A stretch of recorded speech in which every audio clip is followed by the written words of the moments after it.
சொல்வதெல்லாம் உண்மை.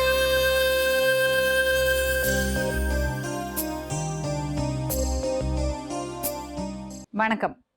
சொல்வதெல்லாம் உண்மை, co-presented by KFG.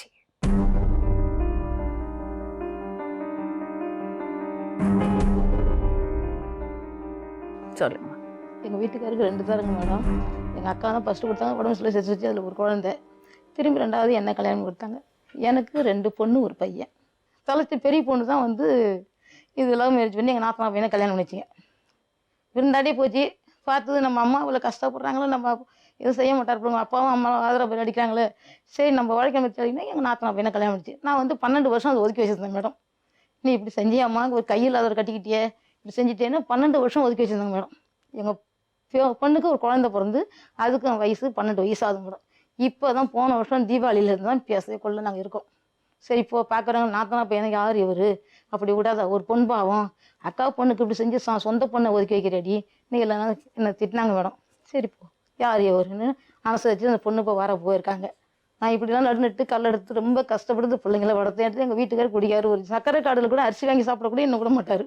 கொண்டு உனக்கு என்ன அரிசி பருப்பு தேவைப்படுது, எங்கேயாச்சும் விழுந்து சாகும் பிள்ளைங்களை ஏனி கிடக்கிறேன்னு அப்படின்னு திட்டிட்டு இந்த காடை கூட முடியும் அடை வச்சு சாப்பிட்டு குடிச்சிடுவார் மேடம். எங்கள் வீட்டுக்கார் சரியான குடிக்காரு, உலகத்துக்கே தெரிஞ்ச கதை. அப்படி இருந்து அந்த 4 பிள்ளைங்கள நான் வளர்த்து எடுத்து ஆளாக்கி தலைக்கெல்லாம் செஞ்சேன். பையனுக்கு 30 வயசாச்சு.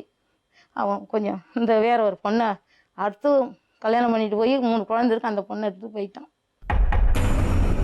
எங்கள் பையன் 3வது பொண்ணு அவன் இருக்குல்லே கல்யாணம் பண்ணி கொடுத்தான். 3வது பொண்ணு கல்யாணம் பண்ணி கொடுத்து அதுக்கு 8 வயசு பையன் இருக்கான், 3 வயசு பாப்பா இருக்கிறான். அந்த பொண்ணுக்கும் வாழ்க்கை சரியில்லை மேடம். அவன் விட்டுட்டு போய் 3 வருஷம் ஆச்சுங்க. குழந்தை பிறகு 10 நாளுங்க இழுத்துவிட்டு அடிச்சுட்டு போனவர் தான் இன்னி வரைக்கும் இந்த பிள்ளைங்களை பார்க்கல. அதுவும் வீட்டில் என்னோடய செஞ்சு நான் எங்கள் பொண்ணு தான் சேர்ந்து வீட்டில் செஞ்சு அந்த பிள்ளைங்களை வளர்த்து எடுத்து ஆளாக்கி இப்போ பாப்பா அம்மா இருக்கான், பேரன் பேத்தி பேரெல்லாம் இவ்வளோ பெருசு இருக்காங்க. சின்ன பொண்ணுக்கும் இந்த பையனுக்கு கல்யாணம் ஆகலைங்க மேடம். கல்யாணம் ஆகலை.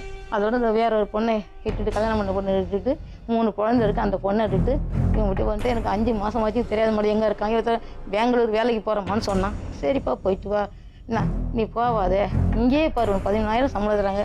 படிச்சிருக்காரா? படிப்புலாம் இல்லைங்க மேடம். 8வது தான் படிச்சிருக்கான். 8வது தான் படிச்சிருக்கான்.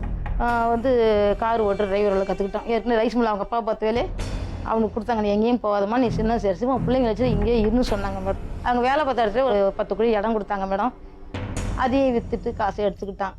செலவு பண்ணான். நாங்கள் வாங்கின கடனை கொடுத்தோம். எப்போ எனக்கு ஒரு 10,000 கொடுப்பேன், எனக்கு கண் பவர் கம்மியாக இருக்குங்கிறாங்க. கால் முட்டி மீச்சுன்னு நான் ஒரு ஆப்ரேஷன் பண்ணிக்கிறேன்ட்டு என்னை கேட்காத, எனக்கு நான் ஒரு 1.5 பவுன் செயின் வாங்கி போட்டேன், கடன்லாம் கொடுத்துட்டு காசு இல்லை அப்படின்னா. சரி பரவாயில்ல வச்சுக்கு போப்பா, புள்ள தானே வச்சுக்கு போப்பா அப்படின்ட்டாங்க. இப்போ 2 பொண்ணையும் நானே தலை சமைச்சிக்கே கல்யாணம் பண்ணி கொடுத்தேங்க. இவனுக்கு ஒரு பொண்ணை குட்டி பார்த்து கல்யாணம் பண்ணணும் நான் ஆரம்பிச்ச காலத்தில். உங்களுக்கு கண்ணு ஆப்ரேஷனுக்கு காசு கொடுக்கல, முட்டு வலிக்கு மருத்துவம் பார்க்க காசு கொடுக்கல, ஆனா அவர் 1.5 பவுன் செயின் போட்டுக்கணும். செயின் எடுத்துக்க சொன்னா சரி இப்போ புள்ள தானே எடுத்துக்கிட்டு போதும், நான் பாப்பாவை கொடுத்துருக்கேன் அதில் வாங்கி. அம்மாவுக்கு மருத்துவம் பார்க்காத புள்ள என்ன புள்ள? நீங்க தான்மா கெடுக்குறீங்க. நான் கெடுக்கல மேடம். கேட்டா சிங்கர் மாதிரி பேசுவான். சரிப்பா அது யாரோட இடம்? அவர் சம்பாதிச்சதா? உங்க பையன் சம்பாதிச்சதா? இல்லைங்க, எங்க வீட்டுக்காரர் கஷ்டப்பட்டாருங்க. நான் 70 வருஷம் கஷ்டத்தை பார்த்து கொடுத்தாங்க. அவங்க கொடுத்தது அது உங்க பேர்ல நீங்க எழுதி வச்சிருக்கணும். அவங்க ஓனர் சொன்னாங்க, அவங்க சொன்னாங்க வேணாங்க அஞ்சம்மா நீ என்ன பண்ண இப்போ தள்ளிட்டு போறியா, உன் பையன் தான் ஏன் போனேன், ஒரு பிள்ளை தானே பரவாயில்ல வச்சுக்கிட்டோம், நல்லா இருக்கட்டும், வீடு கட்டி தரேன், கீத்து மரத்தது இங்கேயே கல்யாணம் பண்ணி இங்கேயே குடும்பம் இருங்கன்னு சொன்னாங்க. ஊரில் எங்கள் ஊரில் கிராமத்துலங்க. நான் வேணான்னுட்டு நான் டவுனுக்கு இப்படி வந்துட்டேன். எங்கள் காஞ்சிபுரம் எங்கள் பொண்ணு வீட்டோட வந்துட்டேன். உங்கள் பேத்திக்கு படம் சொல்லிங்க அதுக்கு காயலா பக்கம் வந்தோன்னா இங்கே தங்கிட்ட வீட்டில் செஞ்சு இங்கே பழச்சிக்கோம். அங்கே கிராமத்தில் ஒன்றும் பழப்பு இல்லையா, ரொம்ப கஷ்டப்படுறோம் வெயில் ஆளுங்க. எங்கள் வீட்டில் செஞ்சு பழச்சிக்கிட்டு இருக்கு மேடம். இவன் சாப்பாடு தண்ணி எதுவும் எனக்கு கொடுக்கறது கிடையாது, வீட்டோட கொடுக்கறது இல்லை. நானும் எங்கள் சின்ன பொண்ணு புருஷன் விட்டு போயிட்டானே, அந்த பொண்ணு நான் தான் வீட்டோட சாப்பாடு சொல்லி எல்லாத்துக்கும் நாங்கள் தான் பார்த்துக்கிறது. அது பாதி காசு போட்டுக்கும், நான் பாதி காசு போட்டுப்பேன். சாப்பாடுக்கு அரிசி பருப்பாங்க, அது கொஞ்சம் கொடுக்கும். உங்க பையன் என்ன பண்ணுவான்? அவன் சம்பாதிப்பான். வச்சு பண்ணிட்டு ஒரு 1000 ரூபாய் 1500 ரூபாய்க்கு ஷாம்பு சோப்பு எண்ணெய் இதை மட்டும் வாங்கி கொடுத்து கேட்டால் அதில் போச்சு இதில் போச்சுன்னு இப்படியே பண்ணிட்டு போடுவோம். இப்போ இருக்கிற இடம் தெரில, என்னங்க தெரில, ஏதுங்க தெரில. 5 மாதம் ஆச்சுங்க. 5 மாதத்தில் இவன் போன உடனே எனக்கு ஒரு அதிர்ச்சியில் உடம்பு சரியில்லாத போயிட்டு, உடம்பு சரியில்லை போயிட்டு ரொம்ப ரொம்ப மோசமாக போயிட்டு. என்ன நடந்தது கொஞ்சம் சொல்லுங்க. எனக்கு இவன் போனதில் காணும் பெங்களூர் வேலைக்கு போனேன். பெங்களூர் வேலைக்கு 18,000 சம்பளம் சொன்னா 18,000 சம்பளம் இருக்கிறத விட்டு பறக்கிறது ஆசைப்படாதப்பா, இதே நம்மளுக்கு போதும். ஒரு கண்ணியை கழிச்சிட்டு ஒரு ஏதோ அதுக்கு மட்டும் குடும்பம் கூட ஆனால் அப்புறம் பார்த்துக்கும் அப்படின்னு சொன்னாங்க மேடம். இல்லை எனக்கெல்லாம் நீ பொண்ணு பார்க்காத, நான் பண்ணிக்கிறேன், அப்புறம் பொறுமையாக செஞ்சுக்கலாம், இப்போ என்ன அர்ஜென்ட் வேலையை பாரு அப்படின்ட்டான். சரி உண்மையாக தான் சொல்கிறான் போலன்ட்டு சரி நான் ஜாதகம் பார்த்துங்க, ஜாதகம் இப்போ கல்யாணம் பண்ணக்கூடாதுட்டாங்க. இந்த சித்திரை வயசு மேல்ட்டு செய்யணும்னு சொன்னாங்க ஜாதகக்காரங்க. இவனுக்கு 30 வயசு மேல்ட்டு செய்யுங்க, இப்போ செஞ்சு 30 வயசுக்குள்ளே செஞ்சீங்கன்னா தாரம் 2ன்னு சொன்னாங்க ஜாதகக்காரங்க. சரின்ட்டு இந்த தை ஊட்டும் மாசி மாதத்தில் போய் 30 வயசு பிறகுது போய் ஜாதகத்தை பார்த்து கல்யாணம் பண்ணு. மாயாரம் கொண்டு போட்டா கொடுத்துட்டு வந்தான். இன்னொரு இடத்துல நீ போட்டா கொடுத்துட்டு வந்தான் பொண்ணுக்காக. கொடுத்துருவாப்பா, அவங்க சொன்ன டேட்டுக்கும் இதுக்கும் சரியாக கரெக்டாக டைம் வரும், கல்யாணத்தை பண்ணிக்கிறேன். எனக்கு உடம்பு சரியில்லை, கண்ணு பார்வையும் கம்மியாக இருக்குது, காலுக்கு ஒரு 15,000 செலவு பண்ணி பார்த்தா ஒரு 10 வயசு கொடுக்க மாட்டேன்ட்டேன். எனக்கு காலம் எப்படி திடீர்னு ஒன்றே என் கதி என்ன ஆகும், திடீர்னு நாளைக்கு மச்சான் வந்து தங்கச்சி கூட்டா அவள் போயிட்டானா என்னோட நிலைமை என்ன ஆகும்ப்பா சொன்னாங்க மேடம். சரின்ட்டு எதுவுமே செய்யலை. சரி இப்படிலாம் பேசுகிறானே, இது சரியில்லை பழக்க வழக்கம். இவன் ஏதோ ஃபோன் நோட் பண்ணிட்டு இருந்தேன். ஒரு நாள் சமையல் ஃபோன் வரும், திடீர்னு கொல்லப்பக்கத்துக்கு போனான் மேடம். ஃபோன் பண்ணி நான் திடீர்னு கதை வந்து எட்டி பார்த்தா ஃபோன் பண்ணுறான். எனக்கு பொண்ணு பார்க்குறாங்க, அலட்சணம் பேச வை போனேன், எனக்குன்னு பொண்ணு பார்க்கணும் வை அப்படின்னு சொன்னான். என்னடா பொண்ணு பார்த்து யார்கிட்ட பேசுகிறான், என்ன அது யாருன்னா ஒன்றில் வேலை பேச போன்ட்டான். அதோட கம்முனு அதுக்கு மேலே பேசினா அடிப்பாங்க போல் இருக்கு மேடம். துணிமெலாம் எடுத்தான், பேக்கை எடுத்து வச்சேன். எங்கடா போகிற, 15,000 சீட்டு பணம் கட்ட கடன் இருக்குது, இன்னொருத்தர் யார்கிட்ட கடன் வாங்கி வச்சுக்கோங்கிற, நீ விட்டே போகிற, என்னோட நிலைமை என்ன ஆகும், அதெல்லாம் ஒன்றும் இல்லை வேலை பண்ண நான் பார்த்து விடுமா. அதெல்லாம் நான் பெங்களூர் போகிறேன், அங்கே போகிறாங்க எதுவுமே சொல்ல மாட்டேன். துணியெல்லாம் எடுத்து வச்சான். சரி போக மாட்டேன், விளையாட்டுக்காக எடுத்து வைக்கிறவங்களுக்கு இருக்கிற மாமா சத்தம் போட்டாங்க, பொண்ணு தான் பார்த்தாலும் கல்யாணம் தானே பண்ணி ஆகணும், நம்ம சொன்னதுக்கு எடுத்து வைக்கிறவங்களுக்கு நான் வீட்டில் போயிட்டேன் மேடம். நான் வந்து பார்க்கறது எல்லாத்தையும் எடுத்தா 3 பேக்கை துணிமே எடுத்தான், எல்லாத்தையும் எடுத்து வண்டியை எடுத்துகிட்டு கிளம்பிட்டான் மேடம். என்ன வண்டி? பைக்கு 1,30,000 கடன் வாங்கியிருக்கான் மேடம். 30,000 தான் பணம் கட்டுருக்கேன். அது எவ்வளோ கட்டினா, எவ்வளோக்கு வாங்கினா, எவ்வளோ கடன் வச்சு எடுத்தான் தெரியாது, எனக்கு தெரியாது. நீங்க வீட்டு வேலைக்கு போறீங்களா? நான் வீட்டு வேலைக்கு போகிறேன். எத்தனை வீடு செய்றீங்க? 4 வீட்டில் செய்யணும். எங்கள் சின்ன பொண்ணு அந்த குழந்தை அவர் விட்டுட்டு போய் 3.5 வருஷம் ஆகுது மேடம்.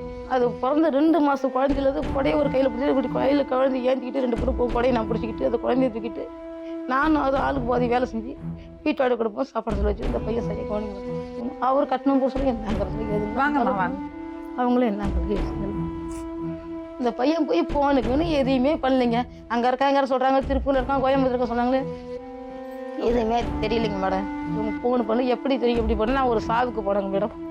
சாவுக்கு போன இடத்துல அப்போ தான் இவனோட ஃபோன் நம்பர் போடுங்களா? ஆமாங்க, இவர் நான் பெரிய முடிச்சிருக்கிறாங்க காஞ்சிபுரம் 2வது நினச்சிருச்சு.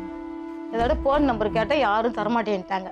அவனோட ஃபோன் நம்பர் ஒருத்தர் கேட்டு வாங்கி அழுதாங்க. கழிச்சு என் பிள்ளைய பார்த்தா போதும்ப்பா, கொஞ்சம் ஃபோன் நம்பர் கொடுங்க அப்படின்னு கேட்டால் ஃபோன் நம்பர் கொடுத்தாங்க. ஃபோன் பண்ணால் சுவிட்ச் ஆப்னு வருதுங்க. யார் நம்பர் கொடுத்தாங்க? ஒரு சொந்தக்காரங்கிட்ட கேட்டு வாங்கினாங்க மேடம். அவங்களுக்கு எப்படி தெரியும்? அவங்களுக்கு அவங்க அந்த பொண்ணு இருக்கு ஊர், அந்த ஊர் ஒன்று. அது உங்களுக்கு எப்படி தெரிய வந்தது? யாருங்க அந்த பையன், அவங்க ஒரு கருமாதிக்காரிங்க. எங்கள் ஓரத்தி மரபு செலுத்தாங்க, கருமாதி வந்தாங்க மேடம். அந்த கருமாதி வந்தது நான் அழுது கேட்டேன். நாங்கள் பேசி அந்த பையன்ட்டு 12 வருஷம் ஆகுதுங்க. 12 வருஷத்துக்கு ஒரு தம்பி நான் தயவு செஞ்சு கையெழுத்து கும்பிட்றப்பா, என் பிள்ளை போன் பசத்தை வாங்கிக்கிடுவோம், ஊர் தானே அந்த பொண்ணுக்காரி. அந்த பொண்ணு கூட தான் போயிருக்கான்னு உங்களுக்கு எப்படி தெரியும்? எங்கள் சித்தப்பா அங்கே இருக்காங்க அந்த ஊரில். எங்கள் சித்தப்பா கிட்ட அவங்க கான்டாக்டில் இருக்கிறாங்க. சித்தப்பா அந்த பொண்ணோட ஃப்ரெண்டு வந்து அந்த ஊரில் இருக்கிறனால அந்த ஃப்ரெண்டு கிட்ட கேட்டு தெரிஞ்சு. இல்லம்மா, இந்த பொண்ணோட தான் தொடர்பு, அங்கதான் போயிருக்காருன்னு உங்களுக்கு எப்படி தெரியும்? அதான் அந்த பையன் சொல்லி தெரியும். இல்லை, அவங்கள்ட்ட பேசுனதுக்கு அப்புறம் தான் தெரியும் இங்கதான் இருக்காப்ல 2 பேரும். அது எவ்வளவு நாள் கழிச்சு தெரியும்? 5 மாதம். இப்போ கருமாதி எங்க அண்ணி இறந்து போயிட்டாங்க. அந்த கருமாதிக்கு போகும்போது எங்களுக்கு தெரியும். அப்பதான் நம்பரே கொடுத்தாங்க.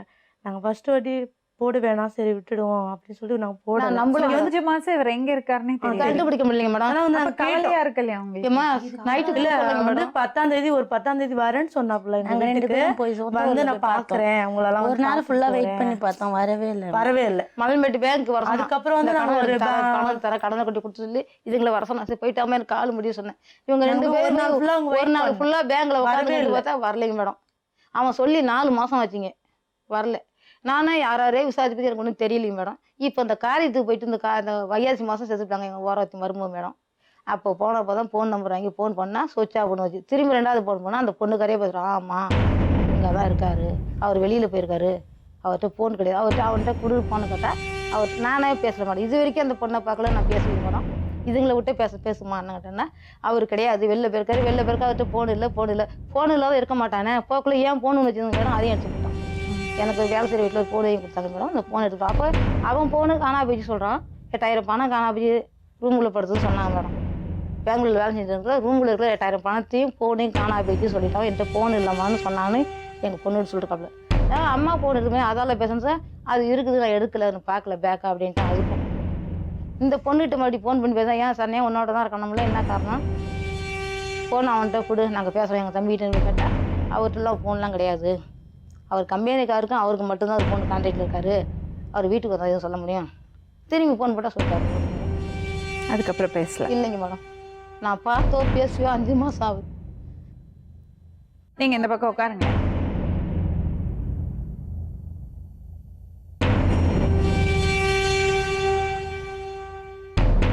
உங்க பேரு? பழனி மேடம். என்ன வேலை செய்றீங்க? டிரைவர் ஒர்க் பண்ணுறேன். சொல்லுங்க. இன்னும் சொல்லுங்க. யார் இவங்கெல்லாம்? எங்கள் அம்மா உட்காந்துருங்க, பெரிய அக்கா, நடக்கா, தங்கச்சி. ரொம்ப செல்லம் கொடுத்துட்டாங்களா உங்களுக்கு? அப்படிலாம் செல்லல, ஒரு பையன் இல்லை, ஒரு பையன். அதனால தான் இவ்வளோ பொறுப்பாக நடந்துக்கிறீங்க இல்லையா? பொறுப்பாக நடந்து. டிரைவர் வேலை செய்றீங்க. கையில் பைக் வச்சுருக்கீங்க போல இருக்கு. இருக்கும். அக்கா வாங்கி கொடுத்தாங்க. எப்படி வாங்கி கொடுத்தாங்க? டிவியில் போட்டு வாங்கி கொடுத்தாங்க. யார் டியூ கட்டுறாங்க? அக்கா டிவி கட்டுறாங்க. நான் கட்டினேன். கட்டில் 2 மாதம் உடம்பு சரியில்லை, ஹாஸ்பிட்டல் அக்கா கட்டியிருந்தாங்க. அக்கா ஏன் அக்கா எதுக்கு உங்களுக்கு பைக்குக்கு டியூ கட்டணும்? கட்டணும் இல்லை, உடம்பு சரியில்லை. அப்போ தான் காசு கொஞ்சம் இடையில திரும்பி விட்டுட்டு இடையில விட்டுருந்தேன். திருப்பி அந்த காசு திருப்பி தரேன்னு சொல்லியிருந்தேன். நீங்க பைக்ல ஓட்டுவீங்க ஜம்முன்னு. நானும் உடம்பு சரியாக ஹாஸ்பிட்டல் வந்து வண்டி எடுத்து வெறும் 1500 கிலோமீட்டர் ஒரே இருக்கும் ஓட்டிருக்கேன். அவள் தான் வண்டி கம்மல அனுப்பிட்டு ஹாஸ்பிட்டலுக்கும். எவ்வளோ நாள் ஆச்சு வண்டி? 5 மாசம் ஆகுது. 5 மாதம் ஆகுது. 5 மாசமா ஆஸ்பத்திரியில இருக்கீங்க? இல்லை, 4 மாதம் 3 மாதம் டிவி கட்டியிருக்கேன். 2 மாதம் உடம்பு சரியாமல் போயிட்டேன். என்னாச்சு 2 மாசம்? ஜுரம், தண்ணி ஊற்றல, ஏரியா போகணும், மாற்றி போகணும், தண்ணி ஊற்றல. இப்போ உங்களுக்கு உங்க வீட்டில் உங்க அம்மாவை பார்த்துக்கிறீங்களா நீங்க? நீங்க ஒரு மாசம் எவ்வளோ சம்பாதிக்கிறீங்க? மாதம்னா 10,000 12,000. சரி, அதுல எவ்வளோ அம்மாவுக்கு கொடுப்பீங்க? காசு தர மாட்டாங்க. ஏன்? ஏன்? அம்மா சம்பாதிக்கிட்டா அவங்க இருக்க பார்த்துப்பாங்க. அவங்களே உங்களுக்கு கடமை இல்லையா? கடமை இருக்குதான். அவங்க கடமை நான் என்ன செய்ய முடியும்? உங்களை எப்படி வளர்த்தாங்க? கஷ்டப்பட்டு வளர்த்தாங்க. அப்போ நீங்க பார்க்க வேண்டாமா அம்மாவை? பார்க்கணுமே. அப்புறம் ஏன் பார்க்கறது இல்லை? பார்க்கறதுனா அவங்க பொண்ணுகிட்ட தான் இருக்காங்க, அவங்க கூட தான் இருக்காங்க. அவங்க பொண்ணுன்னா நீங்க அவங்க பெத்தது கிடையாதா? நான் அவங்க பெத்தத புள்ள தான் நானும். ஈரமா அப்போ நீங்க பார்க்க வேண்டாமா? நானும் பார்த்தா இருக்கேன். எங்க பாத்தீங்க? நீங்க தான் கொடுக்க ஒண்ணுமே கொடுக்கல சொன்னீங்க. சம்பாதிச்சப்ப இப்பதான் நான் இப்ப அந்த பொண்ணோட போயிட்டேன். எந்த பொண்ணோட போனீங்க? சரண்யாவோட பொண்ணோட போயிட்டேன். அது என்னது சொல்லுங்க, எனக்கு அது தெரியாது. சொல்லுங்க, அது என்ன பிரச்சனை? அது பிரச்சனை ஒண்ணும் இல்லை மேடம். நான் சின்ன வயசுல ஒரு பொண்ணு விரும்பிட்டு இருந்தேன். அவங்க வேற மேரேஜ் பண்ணி வச்சிட்டாங்க. அவங்க எங்க வீட்டுல கேட்டேன், ஒத்துல. அப்போ ஒத்துல. என்ன வயசு அப்போ உங்களுக்கு? எனக்கு என்ன வயசு? 18 வயசு.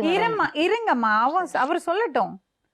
எனக்கு 18 வயசு இருக்கும். அந்த பொண்ணுக்கு 15 வயசு இருக்கும். அப்போ விரும்பு நானு சின்ன பிள்ளை. 15 வயசு கல்யாணம் பண்ணலாமா? நான் பண்ணலையே, அப்பயும் பண்ணலையே.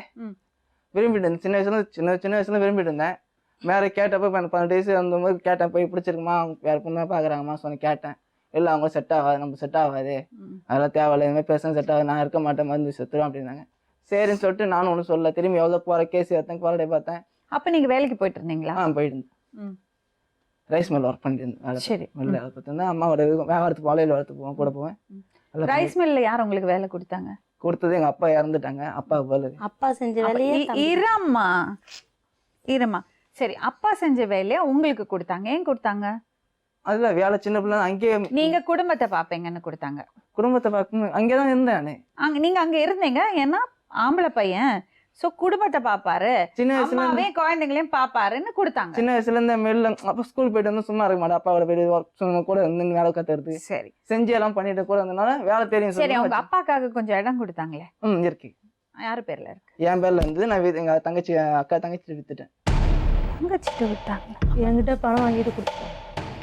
வேற வித்தோம்னா வேணாம் சொல்லிட்டு. நீங்க எப்படி தங்கச்சிட்ட காசு வாங்கலாம்? உங்களுக்கு உங்க பேர்ல எப்படி அந்த இடம் வந்தது? நீங்க சம்பாதிச்சதா? இல்லையே, நான் சம்பாதிச்ச இடம் இல்லையே. அப்புறம் சம்பாதிச்சு உங்களுக்கு கொடுத்தேன். இருங்க, உங்க அந்த இடம் யாரு கொடுத்தது? எங்க ஓனர் கொடுத்தாரு. யாருக்கு கொடுத்தாரு? எங்க அப்பா வேலை செஞ்சு நான் வேலை செஞ்சதுக்கு ஓனர் கொடுத்தாங்க. வெளில நீங்க எவ்வளவு வருஷம் வேலை செஞ்சீங்க? 3 வருஷம் வேலை செஞ்சேன். 3 வருஷம் வேலை செஞ்சதுக்கு யாராவது இடம் கொடுப்பாங்களா? கொடுப்பாங்க. கொடுக்க மாட்டாங்க. உங்க வீட்டுக்காரர் எவ்வளவு நாள் வேலை செஞ்சாங்க? 70 வருஷம் வேலை பார்த்தேன். 70 வருஷம். அவர் கொத்தனார் வேலை செஞ்சுட்டு அந்த வேலையில அப்படியே மிஷின்ல இருந்தாருங்க. தாத்தாவுடைய தப்பா. அதுக்காக உங்க அப்பாக்கு கொடுத்தது. ஒரு நிமிஷம் இல்ல. அந்த இடம் உங்க அப்பாக்கு உங்க அம்மாக்காக கொடுத்தது. அவங்க என்ன தப்பு பண்ணிட்டாங்கன்னா, நீங்க ஆம்பளை பையன், பொம்பளை பிள்ளைங்களுக்கு போக கூடாதுன்னு தவறு பை மிஸ்டேக் உங்க பேர்ல எழுதிட்டாங்க. அப்படி நான் வித்து நான் ஒண்ணு முடியலையே. நீங்க எதுக்கு ஒண்டி மாத்திலையே? என் தங்கச்சி காசு வாங்க, என் தங்கச்சி 50,000 கொடுத்தேன், அக்கா 50,000 எதுவுமே செய்யல. நீ 50,000 தங்கச்சி, நீ எனக்கு 1 லட்ச ரூபா கொடுங்க. எவ்வளவு இடம்? 2 லட்ச ரூபா வித்தேன். 2 லட்ச ரூபா கொடுத்து வித்துட்டு என்ன பண்ணீங்க? ஒண்ணு வித்துட்டு என் தங்கச்சி 50,000 கொடுத்தேன். எதுவுமே செய்யல. அந்த நேரம் என்ன சூழ்நிலை வந்து செய்ய முடியல. தங்கச்சி 50,000 கொடுத்தேன். எங்க அக்கா கஷ்டப்பட அப்பயே சின்ன பிள்ளை லவ் மேரேஜ் பண்ணிட்டேன். அதெல்லாம் எதுவும் செய்ய முடியல. அவங்களுக்கு 50,000 கொடுத்தேன். எனக்கு மட்டும் 1 லட்சம் நான் வாங்கி கடன் வாங்கியிருந்தேன். அதெல்லாம் கொடுத்துட்டு நம்ம பைக் மட்டும் 30,000 வித்துட்டேன். அவ்வளவுதான். வித்து நான் வண்டி ஏத்துலையே. ம். அப்பயும் தங்கச்சி அதுக்கப்புறம் உங்க அம்மா பெர்மிஷன் வாங்கினியா? வாங்கினீங்களா என்னத்துங்க? இடம் விற்கிறதுக்கு? இல்ல மேடம். வாங்கல. அதே பெரிய கிரைம். நீங்க தப்பு பண்ணிட்டீங்கம்மா. கேட்டேன் மேடம், விற்க வேணாம் இருட்டுப்பான்னு சொன்னேன், கேட்க மாட்டேன்ட்டேன் மேடம். நான் கேட்டேன் விற்க வேணாப்பா, உங்களுக்கு ரைட்ஸே கிடையாது. நான் கல்யாணம் பரவாயில்ல, பண்ணிக்கிறேன். உங்க பேர்ல எழுதிட்டாங்க, தவறு பண்ணிட்டாங்க. இனிமையாச்சும் தயவு செஞ்சு பண்ணாதீங்க ப்ளீஸ். உயிரோட இருக்கிறது வரைக்கும் அப்பா அம்மா பேர்ல இருக்கிறது சொத்து அப்பா அம்மா பேர்லயே இருக்கணும். பெண்களுக்கு பெண் குழந்தைகளுக்கு கொடுக்க கூடாது, அவங்களுக்கு போய் சேரக்கூடாதுன்னு ஆம்பளை பசங்க மேல எழுதினீங்கன்னா இதுதான் நடக்கும். அட்லீஸ்ட் இறந்ததுக்கு அப்புறம் 4 பசங்களும் ஒரே மாதிரி அனுபவிக்கிற மாதிரி இருக்கணும். அது ஆணா இருந்தாலும் சரி பெண்ணா இருந்தாலும் சரி. சொல்லுங்க, இப்ப சொல்லுங்க, சரண்யா கதை சொல்லுங்க. நான் சொன்னேன் மேடம். 15 வயசுல லவ் பண்ணீங்க. நான் இல்ல, இந்த பொண்ணு 15 வயசு, எனக்கு 18 வயசு லவ் பண்ணினோம். அதுல இருந்து லவ் பண்ணிட்டு தான் அப்புறம் 1 வருஷம் 2 வருஷம் கழிச்சு அவங்க பேசுறது போய் பேசணும். அவங்க யாருங்க அக்கா வீடு இருங்க கூட்டு போனேன். எங்க அம்மா சொல்லிட்டு தான் கூட்டு போனேன். அப்போ வந்து எங்க அக்கா வீடு நாங்களும் போய் பேசும்போது அவங்க வந்து எதுவும் செய்ய மாட்டோம் அப்படி சொல்லி இவங்க மாதிரியே பேசி ஏதோ பண்ண சொன்னாங்க. எங்கள் மாமா பேசினாங்க, என்ன எனக்கு சொல்லவே இல்லை. பேசிட்டு நம்பிட்டாங்க, செட் ஆகாதுன்னு சொல்லிட்டு எங்கள் அம்மா பேச எங்கள் அம்மா திரும்பி சொன்னாங்க. சொன்னது என்ன சொல்லிட்டாங்க, எங்கள் அம்மா வந்து அப்போலாம் அந்த பொண்ணு கட்டினேன்னா நான் உயிரிழக்க மாட்டேன், சூசைட் பண்ணிப்பேன் அப்படின்னு சொல்லிட்டு மிரட்டிருந்தாங்க. சரின்னு சொல்லிட்டு நானும் கொஞ்ச நாள் அப்படியே இப்போ நானும் பேச்சு திரும்பி கேட்டுகிட்டே இருந்தேன். அப்புறம் அவங்க திடீர்னு மேரேஜ் பண்ணிட்டாங்க. ஒரு 8 வருஷம் எந்த டச்சுமே இல்லாமல் வந்து கேட்டு பாருங்கண்ணா. அப்புறம் 2-3 வருஷத்துக்கு முன்னாடி அவங்க ஹஸ்பண்ட் ஒய்ஃபில் இதை மிஸ்ஸஸ் பிரச்சனை ஆகிட்டு திரும்பி ஒரு 2 வருஷம் தனியாக இருந்தாங்க. அவங்களுக்கு குழந்தை இருக்கா? குழந்தை இருக்கு, 3 பொண்ணு குழந்தை. என்ன வயசு யாருக்கு? அந்த குழந்தைங்களுக்கு. குழந்தை பெரிய பொண்ணுக்கு வந்து 10 வயசு இருக்கும், சின்ன பொண்ணுக்கு 7 வயசு 8 வயசு இருக்கு, இன்னொரு பொண்ணு 5 வயசு. 3 வருஷம் முன்னாடி அவங்க ஹஸ்பண்டோட பிரச்சனை ஆகி அவங்க தனியாக திருப்பூர் போயிட்டாங்க. அப்புறம் இந்த பிரச்சனை கேள்விப்பட்டேன். நான் கேள்விப்பட்டு திருப்பி போட்டேன், ஏமா என்ன கஷ்டப்பட்டேன் வந்து நான் உன்னை ஏற்றுக்கிறேன் வந்துடுமான்னு. இல்லை. எப்படி அவங்கள மீட் பண்ணீங்க? எங்கள் ஊர் கோயில் திருநாக்கு வருவாங்க, அப்போது தான் பார்த்தேன். நான் பார்த்தேன், பேசணும் எப்படி இருக்குன்னு கேட்கும்போது திருப்பூர் தான் கஷ்டமாக எதுவும் பிரச்சனை எல்லாம் இருக்குது அப்படின்னு. சரி நான் இப்போ சொன்னேன், இப்போ கூட வந்து ஒன்றும் பிரச்சனை இல்லை. அப்புறம் சொன்னாப்புல நீ வீட்டுக்கு ஒரே பிள்ளை, உங்கள் அம்மாவுக்கு இந்த கணக்கு நிறையா இருக்கும். இந்த ஒரே பிள்ளை சொல்லியே கெடுத்து வச்சிடுறது. ஒரே பிள்ளை நீங்கள் உனக்கு வந்து நிறைய செல்லாம் கொடுத்து வச்சுருக்காங்க. இது வந்து இதெல்லாம் உங்கள் மிஸ்டேக்மா. ஒரே பிள்ளை இந்த பாவம் இந்த பொம்பளை பசங்க இப்படி கஷ்டப்படுறதுங்க, அதுகளை பற்றி நினச்சி பார்க்கறது இல்லை. எல்லாரையும் புள்ளன்னு கெடுத்து வச்சிருக்கீங்க. அக்கா கெட்டுவாங்களாம் கடன், பைக்கோட கடன். இவர் பைக் ஓட்டு வரான், அக்கா கடன் அடைப்பாங்களாம். கடன் அவங்களும் அடைக்க சொல்லி என்ன 1 நிமிஷம் அடைக்க மாதம் 5ஆம் தேதி டிவி கட்டணும் நல்லா இவனுக்கே தெரியுங்க. என்னன்னு கேட்டால் அந்த பொண்ணு இவங்ககிட்ட ஃபோனே கொடுக்குறதுங்க. அந்த பொண்ணு என்ன 5ஆம் தேதி தான் நான் கட்டுவேன், 10ஆம் தேதி தான் கட்டுவேன் அப்படின்னா கம்பெனியில் விடுவாங்களா மேடம்? சொல்லுங்க மேடம் நீங்களா? கட்டவே இல்லை டிவி. இன்னும் இந்த தேதி இன்னொருத்தரை கஷ்டப்பட்டு அப்படி எப்படி பைக் அந்த பைக் அவங்க கையில கொடுங்க. இன்னைக்கு தேதி என்னங்க மேடம்? அது இன்னும் இந்த மாசம் டிவி இன்னும் கட்டணும் கொடுக்கணும். நீங்க ஒழுங்கா கட்டுறீங்களா மேடம்? நான் 10ஆம் தேதி காசு எத்தனை மணிக்கு டியூ போனோம்? எத்தனாவது தேதி? 7ஆம் தேதி போறது டியூக்கு 10ஆம் தேதி யாரு கட்டினா ஓகே? எல்லா மாசம் எல்லாம் கட்டக்கூடாது. மாசம் பெனால்டி போடுவாங்க. எல்லா மாசம் எல்லாம் பெனால்ட்டியோட கட்ட முடியாது, அது டிஃபால்ட். ஒரு மாசம் 2 மாசம்னா ஒத்துப்பாங்க. மாசம் அவங்க அனுபவிக்கணும் அந்த டென்ஷனை. இன்னைக்கு தேதி அவங்க எதுக்கு அந்த டென்ஷன்? இன்னைக்கு தேதி 12 இன்ன வரைக்கும் இந்த மாசம் டியூ கட்டலைங்க மேடம். நான் நகையை வச்சு இப்ப கட்டிட்டு வந்திருக்கேங்க மேடம். நான் வேணா நகை நோட்டீஸ் என்ன கொடுக்குறேங்க மேடம். ஏதோ ஒரு பொண்ணுக்கு கஷ்டம்னா அப்படியே உருகிடுவேங்க, பசங்களோட சேர்த்து காப்பாத்துவேங்க. சொந்த அக்கா தங்கச்சியை பத்தி கவலைப்பட மாட்டீங்க. சரி, சரண்யாவை மீட் பண்ணீங்க கோயில் திருவிழால, அதுக்கப்புறம் என்னாச்சு? அதுக்கப்புறம் என்னாச்சுன்னா அவங்க திரும்பி ஊருக்கு போயிட்டாங்க. திருப்பி நான் ஃபோன் நம்பர் அவங்கள்ட்ட வாங்கியிருந்தேன். வாங்கி மீட் பண்ணி கேட்கும்போது நான் சொன்னேன், செட் ஆகாது, நீ ஒரே பையன், உங்கள் அம்மாவுக்கு ஒரே பையன், செட் ஆகாது, நீ தேடி வராதுன்னு சொல்லிட்டு திரும்பி நான் ஃபோன் பண்ணி பேசிட்டு இருந்தேன், கேட்டு இருந்தேன். அவங்க சொன்னால் நம்ம திரும்பி சொல்லிட்டு அவங்க என்ன பண்ணேன், பசங்க லைஃப் பார்த்து திருப்பி நம்ம நான் ரொம்ப டார்ச் பண்ணுறேன்னு சொல்லிட்டு அவங்க ஹஸ்பண்டு திரும்பி பழைய ஹஸ்பண்டு ஃபோன் பண்ணி வந்துன்னு சொல்லிட்டு திருப்பி வர சொல்லிட்டேன். அப்போ கேள்விப்பட்டேன் அவங்க ஹஸ்பண்டை போய் வாங்க. சரி சொல்லிட்டு திரும்பி எந்த டிஸ்டர்பும் பண்ணல. சரி அவங்க லைஃப் பார்க்க ஆரம்பிச்சாங்க. சரி கஷ்டப்படல, நல்லா இருக்கும். நான் உண்டு என் வேலை உண்டு கரெக்டாக போஸ்ட் பண்ணி போயிட்டு இருந்தேன். திரும்பி அவங்கள மிஸ்ஸஸ் அண்டர்ஸ்டாண்டிங் என்ன பிரச்சனை தெரியாது. மிஸ்ஸஸ் அண்டர்ஸ்டாண்டிங்கே திரும்பி பிரச்சனை ஆயிடுச்சு. திரும்பி நான் போய் கூப்பிட்டேன். திருப்பி இதோட எந்த மாதிரி தேவையெல்லாம் பண்ணுறீங்க, கஷ்டப்படாதீங்க, தேவையெல்லாம் பண்ணுறீங்க, வந்துடுங்கன்னு சொல்லி கூப்பிட்டேன். கூப்பிடும் போது ஒத்துக்க மாட்டேன். திருப்பி வரல, வரல. உங்கள் அம்மா தங்கச்சியும் ஃபஸ்ட்டு ஒன்று ஒரே பையன், உங்கள் அம்மா தங்கச்சியும் உங்க தேவை வாக்குவம் பண்ணிகிட்டே இருந்தாங்க. திருப்பியும் ஒன்றும் சொல்ல. திருப்பி கூட்டு பார்த்தே இருந்தேன். கூட்டு பார்த்தோன்னா திரும்பி வேலை செய்யட்டோமான்னு பாய்சன் சாப்பிட்டேன். ஏன் இந்த பொண்ணு எவ்வளோ கஷ்டப்பட்டது மேடம். நடு ரோட்டில் நின்றுட்டு 3 குழந்தைகளை வச்சுக்கிட்டு. என்ன பொறுப்புணர்ச்சி அப்பா. 3 அக்கா தங்கச்சிங்க இருக்காங்க, அதுக்கெல்லாம் அவங்க பொறுப்புணர்ச்சி இல்லை. அவங்க லைஃப் யாரோ 3 குழந்தைய வச்சுட்டு கஷ்டப்படுறாங்களோ அவருக்கு அப்படி பாய்சன் சாப்பிட்டாரா? ஒரு விஷயம் கேக்குறேன், ஒரு அண்ணனா இல்ல ஒரு தம்பியா ஒரு பையனா நீங்க உங்க கடமை என்னெல்லாம் செஞ்சீங்க? உங்க அம்மாக்கு வீடு கட்டி கொடுத்தீங்களா? பேங்க்ல ஒரு கொஞ்சம் தேவையான மருத்துவ வசதிக்கான டெபாசிட் பண்ணி வச்சீங்களா? இல்ல உங்க அம்மாக்கு முட்டு வலி இருந்தது, கண்ணு பிரச்சனை இருந்தது, டாக்டர்கிட்ட கொண்டு போய் காமிச்சிங்களா? அக்கா தங்கச்சிங்களுக்கு லைஃப் சரியா இருக்கா, அவங்களுக்கு ஏதாவது தேவை இருக்கா பாத்தீங்களா? என்ன செஞ்சீங்க? என் லைஃப் தான் பிரச்சனையா இருக்கேன் மேடம். அப்ப நான் எங்க அடுத்த பிரச்சனை எது? அப்போ ஒரே பையன், உங்க அம்மாக்கு ஒரே பையன், எங்க அம்மாக்கு ஒரே பையன், சொத்து வந்து என் பேர்ல மட்டும் எழுதிக்கணும், நான் இது பண்ண சொல்லும் போது அந்த பையனுக்கு ஒரு பொறுப்பு இருக்கு. நீங்க இன்னொருத்தரோட கணவர் ஆகிறதுக்கு முன்னாடி, காதலன் ஆகிறதுக்கு முன்னாடி உங்க அம்மாக்கு பையனா இருந்திருக்கணும். உங்க கூட பிறந்த அக்கா தங்கச்சிங்களுக்கு அண்ணனாவும் தம்பியாவும் இருந்துக்கணும். அதுக்கப்புறம் உங்க லைஃப பாத்துட்டு போங்க. யார் என்ன சொல்ல முடியும்? யாருமே எதுவும் சொல்ல முடியாது. அதுக்கு முன்னாடி பாய்சனை கழிச்சுட்டா இவங்க இவ்வளவு வருஷம் கஷ்டப்பட்டதுக்கு என்ன அர்த்தம் இருக்கு? இதுக்கே நம்ம அவங்க லைஃப் அவங்களுக்கு மேரேஜ் ஆயிடுச்சு, அவங்க லைஃப் அவங்க பார்த்து ஆரம்பிச்சிட்டாங்க. அவங்க மேரேஜ் அவங்க வந்து எங்களை சொல்ல சரி, உங்க அம்மா சொல்றாங்க. எங்க அம்மா இப்போ அனுப்புங்க, எங்க நான் போறேன். அது எப்படிங்க இப்ப கூட அனுப்பிச்சு? நீங்க பாய்சன் சாப்பிட்டீங்கல்ல, உங்களுக்கு ஏதாவது உங்க உயிர் போயிருந்தா அந்த அம்மாக்கு யாரு பையனை பண்ண முடியும்? பைக்ல போற ரோட்ல ஆக்சிடென்ட் ஆயிடுச்சு, செத்து போயிட்டா என்ன மேடம்? ஓ வெரி நைஸ், சூப்பர், செம மூளை. மூளை இல்ல மேடம், ஒண்ணு. அப்புறம் என்னப்பா சொல்ற?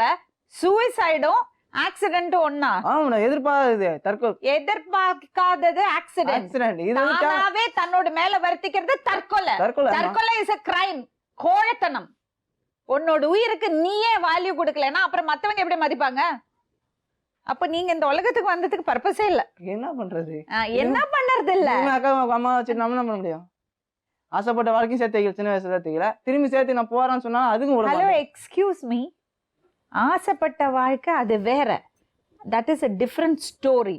நான் இப்ப உங்கள்ட்ட பேசுறது நீங்க பாய்சன் சாப்பிட்டதை பத்தி. பாய்சன் சாப்பிட்டது எவ்வளவு தப்பான விஷயம்.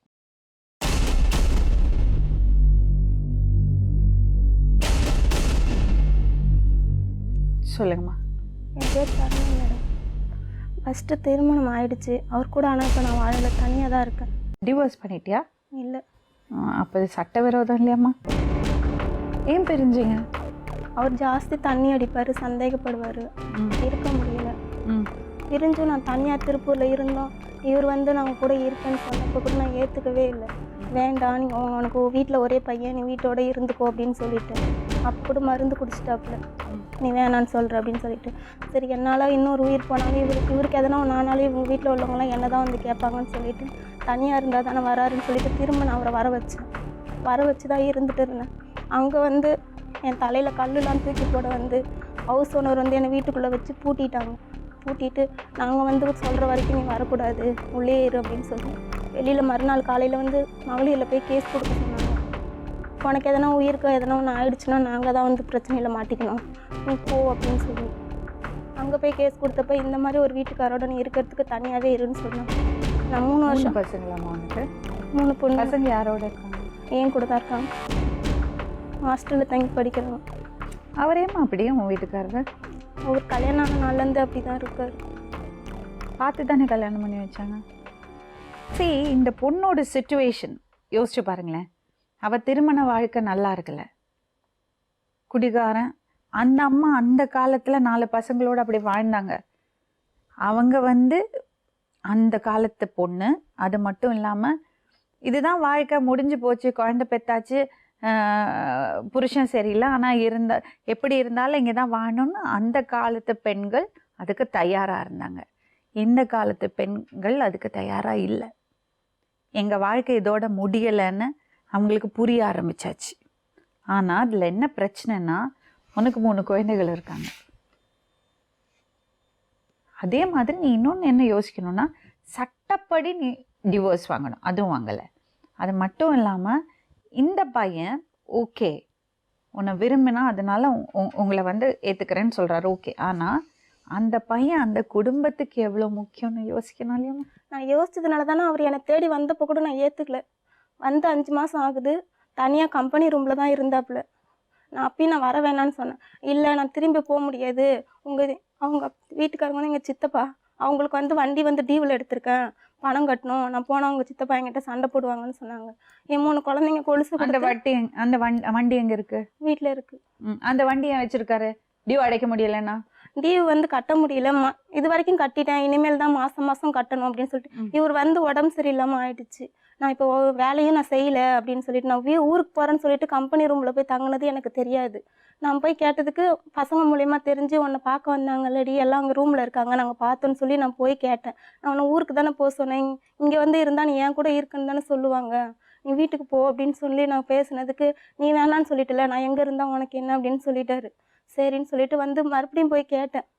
போயிட்டு கேட்டதுக்கு நம்ம உங்கள் சித்தப்பா காசு கொடுக்கணும், அதை நான் வந்து சம்பாரிச்சு தான் எடுத்துகிட்டு போக முடியும், இப்போ உடம்பு சரியில்லாமல் இருக்குது, நீ எப்படி சம்பாரிச்சு எடுத்துகிட்டு போக முடியும்னு கேட்டு குழந்தைங்க கொலுசு அடமானம் வச்சு 4000 ரூபாய் பணம் கொடுத்தேன்.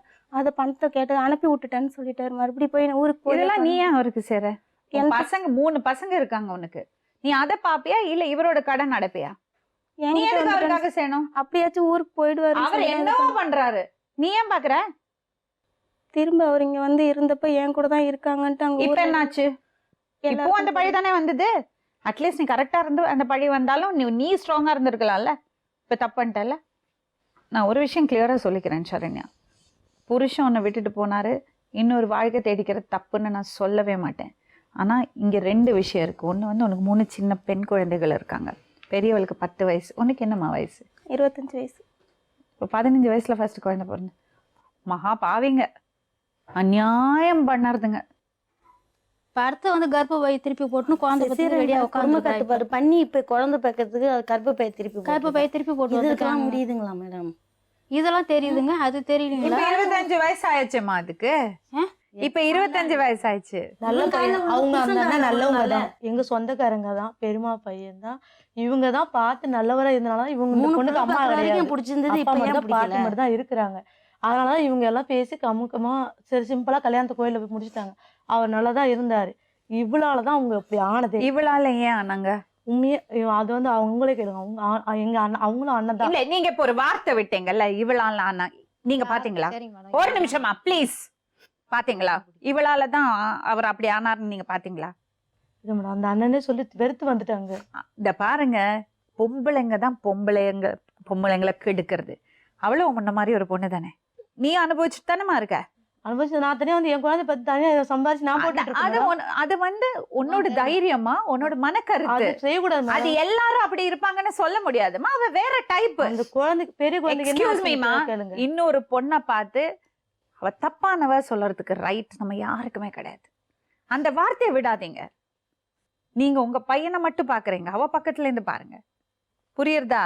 ஹலோ எக்ஸ்கியூஸ் மீ, சொல்லுங்க. நீங்களும் ஒரு காரணம் அவளோட நிலைமைக்கு. நீங்களும் சித்தப்பா கிட்ட சொன்னேன், எனக்கு கல்யாணம் எல்லாம் இப்ப வேண்டாம் சித்தப்பா. சரி ஒரு நிமிஷம் இரு. சித்தப்பா கல்யாணம் வேணான்னு சொன்னில்ல, அப்புறம் வந்து நிச்சயதார்த்தம் பண்ணிக்கிட்ட, கல்யாணம் பண்ணா ஏன் புள்ள பெத்துக்கிட்டயா? நான் தான் கல்யாணம் வேண்டான்னு சொன்னேன். நிப்பாட்டு அப்படியே 1000 வாட்டி என் வீட்டுல நீ போன்ல குழஞ்சு அவங்க கூட பேசிக்கிட்டு. ஹலோ எக்ஸ்கியூஸ் மீமா, 15 வயசு புள்ள. ஏன்டி கல்யாணம் பண்ணலாம் அப்பவே சொல்லணும், நாங்களும் அவனையே தூண்டணும். 15 வயசு புள்ளைய குழஞ்ச சொல்லுவீங்க. சொந்தக்காரங்க ஹலோ எக்ஸ்கியூஸ் மீ, சொந்தக்காரங்க வந்து சார் மாப்பிள்ளை பார்த்து கல்யாணம் பண்ணி வச்சிருக்க, அவ்வளவுதான். நீ தான் சம்மதப்பட்டு தானே கல்யாணம் பண்ணிக்கிட்ட. நீ என்னோட சம்மதம். ஒரு நிமிஷம், கல்யாணம் சம்மதம் ஏன் 3 பிள்ளை பெத்துக்கிட்ட? அப்புறம் ஹலோ எக்ஸ்கியூஸ் மீ, 15 வயசு பிள்ளைக்கு குழந்தை பிறந்தா அதுக்கு பேரு பலாத்காரம். எனக்கு கூட சரி, நான் வேணாம் சொல்றேன். 3 புள்ள பிறந்திருக்குன்னா 18 வயசுக்கு முன்னாடி, அதுக்கு நீங்க அத்தனை பேரும் கம்பி எண்ணி இருக்கணும். நான் வேணாம் சொல்லிட்டேன், நீ கல்யாணமே பண்ணாத, இது தேவையில்லை. ஏன் குழஞ்ச, ஏன் புள்ள பெத்துண்ட, வெரி குட், நல்லா இருக்கு, சூப்பரா இருக்கு. வச்சுட்டாங்க அவனை கொண்டு போய். அப்பா 3 சிஸ்டர்ஸ் நீங்க, அப்படியே அந்த பொண்ணை பார்த்து இப்படி பேசுறீங்களே. நீங்களும் பேசுறீங்க, உங்க அக்காவும் பேசுறாங்க. இல்ல மேடம், அவங்க குழந்தை யோசிச்சா நாங்க பேசுறோம். உங்க அம்மா கூட பேசல, நீங்க 2 பேரும் அந்த தலைமுறையில இருக்கிறது, அவங்க கூட தப்பா பேசல. நீங்க சொல்றேன் மேடம், எனக்கு ஒரு புள்ள வேற வழி கிடையாது. எனக்கு யாரும் ஆதரவு கிடையாது. அவ புருஷன் பொண்டாட்டி கொள்ளையிட போயிடாங்க. என்னோட நிலைமை என்ன ஆகும்? இப்போ உங்களுக்கு என்ன வேணும்? இல்லைங்க, எனக்கு என் பையன் தேவை. நான் இல்லைன்னா நான் இருக்க மாட்டேன் மேடம். எனக்கு என் பையனை என் பிள்ளைய கல்யாணம் பண்ணி பார்க்கணும்.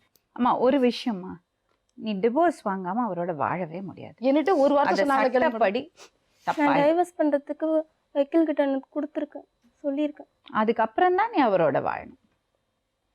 நான் சொல்றத கொஞ்சம் கேட்பீங்களா ப்ளீஸ்? உங்க வாழ்க்கை நல்லா இருக்க வேண்டாமா? திருமண வாழ்க்கைங்கிறது வந்து பொண்டாட்டிக்கு புருஷன் மட்டும் போரும், புருஷனுக்கு பொண்டாட்டி மட்டும் போருங்கிறது கிடையாது. குடும்பம் ஒன்று ஏற்றுக்கணும், அது ரொம்ப முக்கியம்.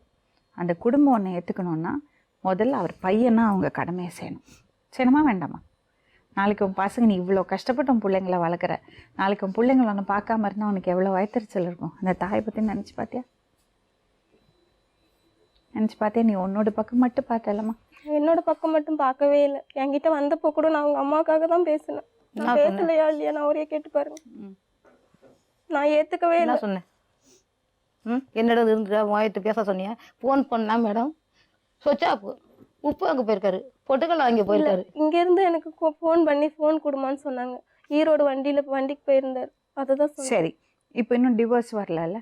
டிவோர்ஸ் வந்ததுக்கப்புறம் சேர்ந்து வாழறதை பற்றி யோசிக்கலாம். இப்போ இவ்வளோ நாளாக என் கூட அங்கே ஊரில் இருந்துட்டாரு. நான் இப்போ எப்படி தனியாக போய் இருக்க முடியும்? என்ன பண்ணாதம்மா, நீங்கள் இருந்தது இல்லீகல். நீ தான் சொன்னில்லம்மா தனியாக தான் நான் இருந்தேன்னு. நாளைக்கு 3 பசங்க இருக்கு இல்லையா? தனியாக 4 வருஷம் தனியா இருந்தில்ல. சட்ட இருமா ப்ளீஸ், சட்ட விரோதம் இல்லையாம்மா? இப்போ நான் அந்த ஏற்கனவே இருந்த இடத்தெல்லாம் விட்டுட்டு தனியாக வந்து வேற வீடு பார்த்து இருந்துட்டு இருக்கேன். வேலைக்கு போயிட்டு 2 பேரும் ஒரே இடத்துல தான் வேலைக்கு போகிறோம். நாளைக்கு போனால் எல்லாரும் இதெல்லாம் நீ உன்னோட கன்வீனியன்ஸ் பற்றி மட்டும் சொல்கிறேம்மா. உனக்கு எது வசதியோ அதை மட்டும் பேசுகிற. நீ பண்ணுறது விஷயம் முறைப்படி இப்போ செஞ்சாதான் அது கரெக்டாக இருக்கும். இப்போ ஒரு ப்ராப்ளம் இருக்குது, அவங்க ஒன்றை ஏற்றுக்கிறதா இல்லை, நீங்கள் அவங்கள ஏற்றுக்கிறதா இல்லை. இல்லைங்க மேடம், எனக்கு நான் அவங்க கூட வரதா இல்லை. அவங்க கூட வரதா இல்லை. இல்லப்பா, மருந்து ஆகிட்டப்பா, எனக்கு பரவாயில்லப்பா. நீ இன்னும் 10 வருஷம் இருப்பா, 5 வருஷம் இருப்பா. அது அப்புறம் இது எனக்கு என் கையில் இல்லை, உன் கையில் இல்லைப்பா. என்னை நம்பி அந்த பொண்ணு வந்தது, அந்த பொண்ணை கைவிட்டோம். அதாவது 5 வருஷம் இருப்பியா? அது அப்புறம் எப்படி பேசுறான்னு பாரு. ஒரே நிமிஷம், 5 வருஷம் இருப்பீங்களா? உங்க கூட வாழ்க்கணும்னா 10 வருஷம் இருப்பீங்களா? அதுக்கப்புறம் ஹலோ, அவங்க 5 வருஷம் இருப்பாங்களா, இல்ல நீங்க 5 வருஷம் இருப்பீங்களா, இல்ல நான் 5 வருஷம் இருப்பேன்? செத்துட்டு நான் என்ன பண்றது? நம்ம முடிவு பண்ண முடியாது. ஹலோ, அதனால நீங்க அப்பாட்ட அதெல்லாம் கேட்க கூடாது. சாரி. நான் என்ன சொல்றேன் பையனி, கொஞ்சம் மானமரியாதை கோசம் சொல்றேன். உன்னோட 3 வாழ்க்கை பாழ போகுது. ஏன் வாழ்க்கை பாழாது? அவங்க கடன் தானே, வண்டி வேணா திருப்பி விட வண்டி என்ன கேட்டாங்க, நீ ஓடி போயிட்டு இல்லைன்னா ஒரு நல்லது கட்டுறதுக்குள்ள எங்க அம்மா ஓடி போயிட்டு 12 வருஷம் என்ன பண்ணி வச்சிருக்கான் கேளுங்க. நான் வரல அவங்க கூட. ஏன் வர மாட்டேன்? காரணம் உனக்கு என்ன செய்யணும் செஞ்சு வைக்கிறேன். எனக்கு ஒண்ணும் செய்ய வேணாம். அந்த பொண்ணுங்க அவங்க புருஷன் இருக்கான், அவன் பாத்துக்க போறான். நீ என்ன பாக்க போற? பார்த்ததையும் வந்து நீ கவலைப்படக்கூடாது. அவங்க கவலைப்படணும், அவங்க புருஷன் நீ என்ன அவன் அர்த்தம் பண்ண நீ புருஷனா? அடுத்த முன்னாடி நீ தேவைதான் பேசிருக்க. என்ன தேவை? இது தேவைதான், அவங்களுக்கு தெரியட்டும். ஒரு நிமிஷம் பாக்கட்டும். கொஞ்சம் அர்த்தம் பண்ண நீ என்னடா? என்னது அர்த்தம் பண்ண நீ என்ன பாதுகாப்பு? ஒரு நிமிஷம். அதான் மேடம், ஒரு நிமிஷம். இப்போ ஃபோன் பண்ணா நீ பண்ணீங்களோ அவங்க பண்ணாங்களோ எனக்கு தெரியாது மேடம். நீ இருக்கிற இடத்த கரெக்டாக அட்ரஸ் சொல்லிட்டு அவன் வந்தான் மாட்டதுக்கு. சொல்லுங்க மேடம், இப்படி இல்லைங்க. அந்த கம்பெனிலே வேலை வாங்கி இவ கொடுத்தது இவன் தான். அந்த கம்பெனி இவனுக்கு எப்படி திருப்பூர் வேலை பார்த்துருக்கான முடியாது? கிடையாது மேடம். சரண்யா, இது சரிப்பட்டு வராது. உங்களாலேயும் நிம்மதியாக இருக்க முடியாது. இது ப்ராப்பராக பண்ணலைன்னா தப்பாயிடும். சொல்லிட்டேனா, பெற்றவங்கள்ட்ட எந்த பிள்ளைய பிரிச்சுட்டு கூட்டிகிட்டு போய் உங்கள் சுயநலத்துக்கு ஆக மட்டும் வாழறது தப்பான விஷயம். அவர் உங்க கூட வாழணும்னா அவங்க சம்மதத்தோட வாழணும். அதுதான் கரெக்ட். அவங்க எப்பயுமே சம்மதிக்க மாட்டாங்க. அதை நீங்க சொல்லக்கூடாது. அது அவங்க 2 பேரும். அந்த பையன் அம்மாவை பார்த்துக்காத பையன் என்னைக்குமே பொண்டாட்டியை பார்த்துக்க மாட்டான். நான் எழுதி வச்சு தரேன். எந்த பையன் அம்மாவையும் அக்கா தங்கச்சியும் பார்த்துக்கலையோ, எந்த பையன் பொண்டாட்டிக்காக ஒரு பொண்ணுக்காக அம்மாவையும் அக்கா தங்கச்சிங்களையும் விட்டுட்டு போறானோ, பொண்டாட்டிக்கு உண்மையா இருக்கவே மாட்டான். நான் சொல்றது கேளு. அந்த பையனோட நீ வாழணும்னு நினைச்சியானா நீ சொல்லணும். நீ எங்கூட வாழணும்னா மானம் மரியாதையோட, குடும்பத்தோட சம்மதத்தோட, ஊர் நண்பர்களோட, சொந்த பந்தத்தோட சம்மதத்தோட என் கழுத்துல தாலி கட்டு. நான் விவாகரத்தை வாங்கிட்டு வரேன், என்னை பொண்டாட்டியா எடுத்துக்கோ. அப்ப எங்கூட வாழ, இல்லைன்னா உங்களோட வாழ மாட்டேன்னு நீ சொல்லணும். போக மாட்டார் என்னை விட்டுட்டு. அப்ப தாயை விட்டுட்டு வந்தாரே, தாயை விடையா நீ? கல்லு மண்ணு சுமந்து வளையல் வித்து 30 வருஷம் தாய் பார்த்துருக்காங்க. போக மாட்டாரு என்ன விட்டுட்டு. 3 குழந்தை இருக்கு. போக மாட்டாரு என்ன விட்டுட்டு. என்ன இவ்வளவு தூரம் பேசின நீ என்கிட்ட. அந்த தாயை விட்டுட்டு வராரு.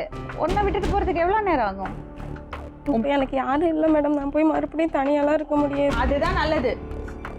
இப்ப நீ தேடிக்கிறது வாழ்க்கை தப்பு. உன் பசங்களுக்கு சேர்றது பெரிய துரோகம். நான் போகலாம் மாட்டேன், தனியாலாம் போக மாட்டேன் மேடம். நான் ஒன்றும் பண்ண முடியாதுமா. உனக்கு உன்னோட சுயநலம் தான் முக்கியம்னா நான் எதுவுமே செய்ய முடியாது. என்னோட சுயநலம் தான் முக்கியம்னா என் குழந்தைங்கள நான் என் கூடயே வச்சிருந்துருக்க மாட்டேன். இது இந்த மாதிரி கதையெல்லாம் விடாத என்கிட்ட, புரியுதா?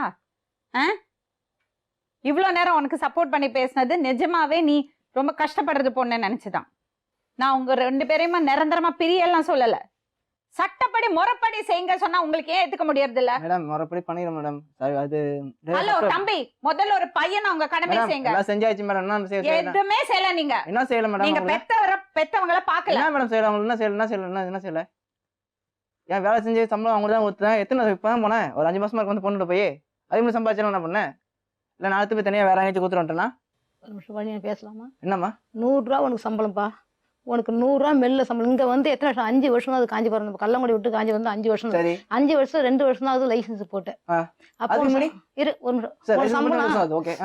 கள்ளங்குடி என்ன நம்ம கஷ்டப்பட்டோம் போனோம். அப்போ எப்படி அப்போ ஒன்றும் சம்பாரத்தனை கிடையாது. என்னோட உழைப்பு தான். என்ன மரத்தடையில ஏனை கட்டி போட்டு நடுநட்டம் பண்ணினாலும் கொஞ்சம் யோசனை பண்ணி. இல்ல நீங்க தாய்ப்பாலுக்கெல்லாம் கணக்கு சொல்லுங்கம்மா. அவர் கணக்கு செட்டில் பண்ண முடியுமா பாப்போம். 5 தான்மா தாய்ப்பால் கொடுத்ததுக்கெல்லாம் அக்கௌண்ட் போட போறாங்க. அப்ப அவர் செட்டில் பண்ணுவாரு அக்கௌண்ட்ட. உன் கடமை எல்லாம் செஞ்சுட்ட சரியா? ஃபர்ஸ்ட் ஆஃப் ஆல் ஒரு விஷயம் நான் ஸ்ட்ரிக்டா சொல்வேன். அந்த பைக்கோட கடனை அவங்க மண்டையில கொடுக்க கூடாது. ஒண்ணு இல்லைன்னா பைக்கை வித்துட்டு காசு கொடுங்க. இல்லையா அந்த கடனை மாத்தி விடுங்க.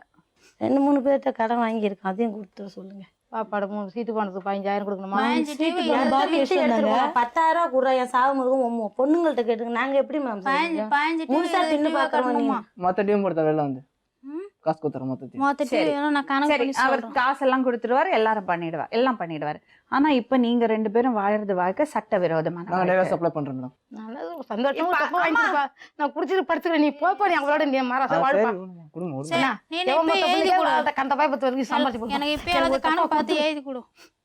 அவங்க முன்னாடி 3 சீட்டு பானை வர உங்க கட்டல. அதுக்கு அத்தனை கடன் நீ உண்டாக்கி வச்சிருக்கல, எல்லாரும் தீர்த்துட்டு நீங்க உங்க பாட்டுல போங்க. உங்ககிட்ட நான் சரண்யா பேசுறேன். எனக்கு அந்த பையனை பத்தி கவலை இல்ல. எனக்கு உன்னை பத்தி கவலை இருக்கு, உன்னோட 3 பசங்களை பத்தி கவலை இருக்கு. உங்க ஹஸ்பண்ட் கம்ப்ளைண்ட் கொடுத்தாருன்னா 2 பேரும் உள்ள போகணும். நாங்க போய் அவங்கள்ட்ட சொல்றோம். உங்க ஹஸ்பண்ட் கம்ப்ளைண்ட் கொடுத்தா 2 பேரும். ஹலோ என்ன மாத்தி பாக்குறியா? அவங்க பேசுறது சும்மா நீ அவங்க சொல்றது. உங்க ஹஸ்பண்ட் கேஸ் கொடுத்தாருன்னா நீங்க 2 பேரும் உள்ள போகணும். நாளைக்கு பசங்களுக்கு யாரும் இல்லாம ஆயிடும். அதனால நான் உங்ககிட்ட பேசி ஆகணும். அவரை பத்தி எனக்கு கவலை இல்லை. அவளை ஆம்பளை பையன் எங்க வேணாலும் போயிருந்துப்பான். நீங்க என்ன பண்ணணும்னா அவங்க கடன் எல்லாம் அடைக்கணும். Okay madam. மார்ச்சர் மேடம் எங்க எவ்வளவு இருக்கோ அது கேட்டு அது பண்ணீங்க. நீங்க கிளம்புங்க தம்பி. Okay madam. இப்போ கணக்கு 20 மாசம் டியூ கொடுக்கணும்.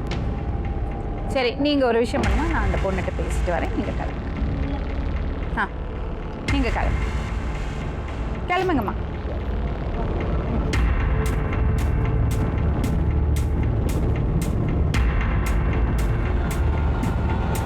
நீ இப்போ செய்யறது ஒவ்வொரு விஷயமும் நாளைக்கும் பசங்களை பாதிக்கும். உங்கள் அப்பா செஞ்ச விஷயந்தான் உன்னோட வாழ்க்கை இவ்வளோ சீரழிச்சது இல்லையா? பொறுப்பு இல்லாமல் உன்னை 15 வயசில் கல்யாணம் பண்ணி கொடுத்ததுனால தான் நீ இப்படி வந்து உட்காந்துருக்க இல்லையம்மா?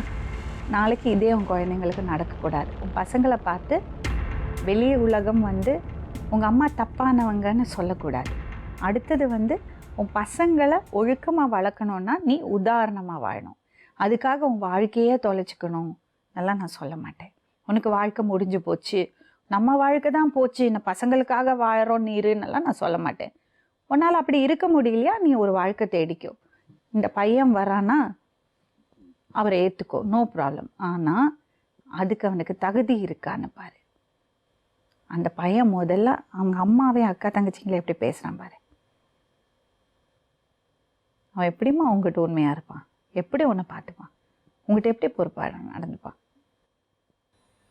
என்னெல்லாம் கரெக்டாக தான் மேடம் பார்த்துக்கிறேன். அது இப்போ புதுசு, இப்போ கரெக்டாக தான் பார்த்துப்பாரு. புதுசுனா அப்போ சின்ன வயசுலேருந்து ஆசைப்படுது. இப்படி இருக்கிற என்னை யாருமே ஏற்றிருக்க மாட்டாங்க. இல்லை, அவருக்கு உன் மேலே அன்னைக்கே ஒரு ஆசை இருந்ததுனால இப்போ எப்படி நீ சின்ன பொண்ணு இப்போ 5 வருஷம் கழிச்சு இப்படி இருக்க மாட்டாருமா?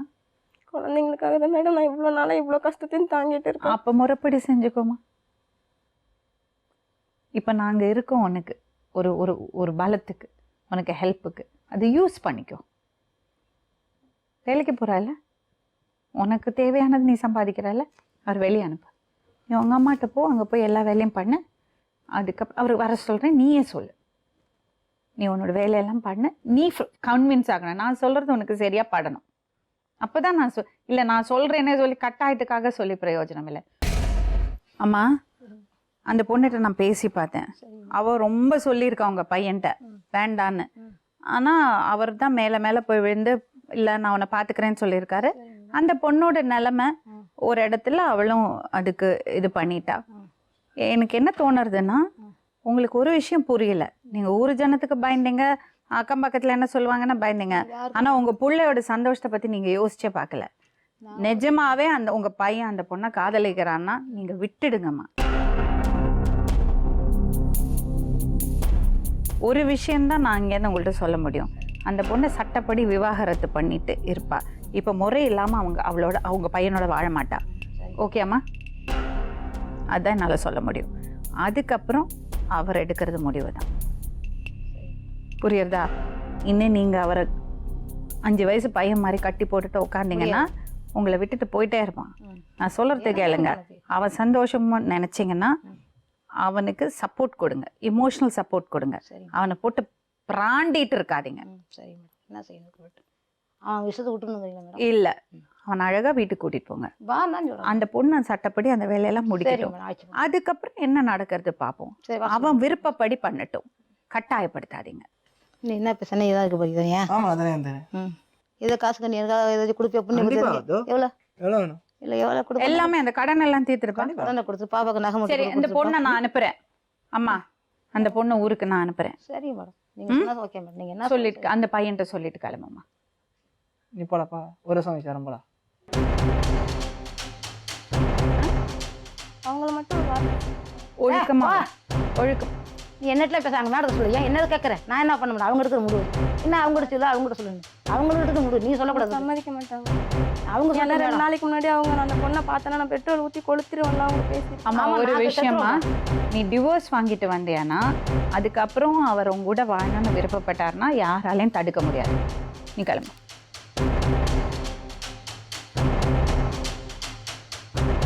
முறை இல்லாமல் செய்யாதீங்க. கண்டிப்பாக வெயிட் பண்ணுறேன். அந்த பசங்க வாழ்க்கையை கெடுத்துடாதீங்க ப்ளீஸ். பார்த்தீங்களா உங்கள் அம்மாவே எவ்வளோ பார்த்தா வெறுப்பாக பேசுகிறாங்க. ஊரெல்லாம் காரி துப்பும். நான் அந்த அளவுக்கு பிடுங்க வீட்டு அடிக்க ஆமாம், நீங்கள் சும்மா இருங்கம்மா. நீங்கள் பசங்கள் மேலே பாசம் வச்சிருக்கேன்னு சொல்லிட்டு உங்களுக்கு உங்கள் தேவையில்லாத இதுதான் உங்களுக்கு முக்கியம். பையனோட சந்தோஷம்லாம் உங்களுக்கு முக்கியமே கிடையாது. சந்தோஷம் இல்லை, செய்ய வேணாம்னு நினச்சிட்டு இருந்தேன். நல்லபடியாக செஞ்சு பார்க்கணும் தான் நான் நினச்சேன். நீங்கள் நல்லதை நினச்சது அவனுக்கு பிடிக்கணும்ல. இவன் ஒரு வார்த்தை சொல்ல வேண்டியதுனாங்க மேடம். ஆமாம், மறுபடியும் அதே வேண்டாம். அவர் 1 வருஷம் ஃப்ரீயாக விடுங்க. சரிம்மா, சரியா? கிளம்புப்பா. சென்னைக்கு போனால் எது காசு நீ கொடுப்பே கடன் அடைச்சிட்டு தான் போகிறேன். கடனை அடைச்சிக்க சொல்லுப்பா. எனக்கு எதாச்சும் மாதம் ஒரு 5000 என் கூட மெட்ராஸ் தங்கிறேன் சொல்லுவா. தேங்க்யூ. சூப்பர், கூட்டிட்டு போப்பா. ஆமா, வரேன்னா வரேன். எனக்கு மாதம் ஒரு 5000 மெட்ராஸ்ல வச்சு எனக்கு வேலை ஒரு செய்ய முடியாது. கையை பிடிப்பா. வரட்டுமாமா. வரேன் மேடம். மீண்டும் இன்னொரு உண்மை சம்பவத்துடன் உங்களை சந்திக்கும் வரை